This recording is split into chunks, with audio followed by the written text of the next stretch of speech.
Welcome back to BTN Live. Rick Pizzo, Jerry DiNardo. Jerry, I know you're getting ready for Christmas shopping. That's a few days away, but it's 137 shopping days until we open Big Ten football season, at least for the first Saturday. I was wondering where you were going with that. Yeah, me too. I got started and I wasn't exactly sure. Fortunately, we eventually got there. 137 days until Indiana opens its season against Indiana State. And we say hello now on BTN Live to Hoosier head coach Kevin Wilson.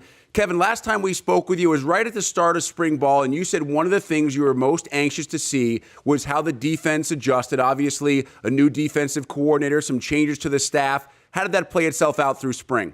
You know, very competitive, and for the most part, Rick, I think very, very well. I thought Coach Noor had two new coaches, our safeties coach Noah Joseph and D-line coach Larry McDaniel. Did a good job of getting those two himself, plus our other two coaches. I've got 5 on defense. Just getting the coaches on the same page. But I thought for 14 practice, we still got one practice here tomorrow, wrapping it up. But we're more competitive, and we've got more energy and more enthusiasm as a defensive team than we've had in our previous years. That's for sure. Coach, what unit on defense made the most progress? You know, our defensive line is going to be stout, but I was very impressed with the linebacker core. You know, David Cooper is a senior. Flo Harden playing outside as an alley player as a senior.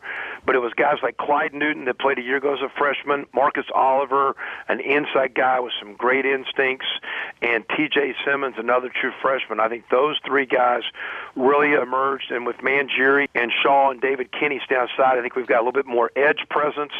Very impressed. It's a young group. I think that group's going to be better for us, and it's not been a very productive group in my time here. You know, we've not played good defense. It's hard to play good defense if you're not good at your linebacker core. Talking about your time at Indiana, compare this team to the previous 3 teams at the same point at the end of spring. We have more depth on defense, and we've really recruited a lot of guys. I don't know if they're going to necessarily impact when they get here, Coach DiNardo, but they're going to get in the 2 deep for competition. Our offense has been pretty good because of competition. We've had, Tevin Coleman, Stephen Houston, the receivers, the same. We played some young linemen. We got some depth there, the same at quarterbacks. That competition has led us to be a good practice team as an offense, and I think our offense has played very, very well. Talking with Indiana football coach Kevin Wilson. Coach, you've never had trouble scoring points, gaining yards during your time in Bloomington, and certainly that quarterback position has been one of excitement. Nate Sudfeld last year showed us he has one of the best arms in the league. Trey Roberson also played in all 12 games. We know he can run it with the best of them. Where does that position stand right now as you get ready to finish up spring ball? They're both better, and I spend a lot of time working with them and coaching. We have Kevin Johns as our quarterback and receiver coach, but that being said, I'm one of the 5 offensive guys, and I spent some time, and I think Coach DiNardo would appreciate this. Being an old lineman that I am and a line coach, I kind of coach the quarterback as a group. And it's not one guy, it's the group. It's what we do and how we play and what we're about and what's acceptable and what not as the group. And that being said, I know those guys want to be the individual player, but they're both very talented. They both bring some individual different things to the table, and they're both really good team leaders and very, very good teammates. It's a difficult deal, and I'm trying my best to take what I think is really one of the more talented positions on our team and use it as a positive, because most of the times, when you don't have a true starting quarterback, it's because you don't have a good player. I do think we have 2 very good players, and I think they're very good teammates, and that's what I like about them. Coach, recruiting has changed drastically, even in the short time you've been at Indiana. What have you learned? What's the most important thing you've learned about recruiting specific to Indiana since you've been in Bloomington? Well, it's relations, and you got these limited phone calls and whatnot, and everybody gets into the speed of the recruiting and the early commitments and the early signing, and some guys take off. If you've watched us, Coach, we've been a little more slower and calculating. I think we have to build a relationship, one of trust, one of confidence. I think it takes time. Our football in our state's gotten better. We've recruited the Midwest, solid the last couple of years. We've went down and got a couple of Georgia and Florida and some Southern tier kids. So we're going to start in that Midwest 5-hour range.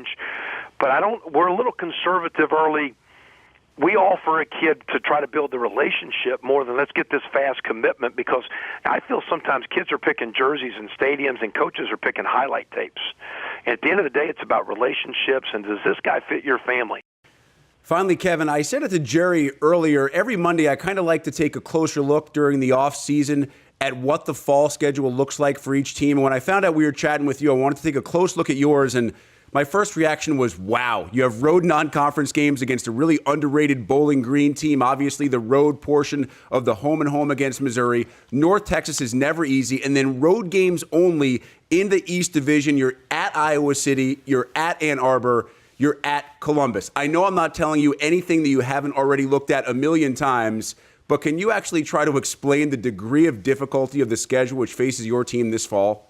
Well, at the same time, it is a part of the Big Ten. Now, we've worked hard since we've been here to try to get our non-conference schedule to work a little bit more in our favor. This is actually, for me, my 3 or 4 years where there's only 6 home games.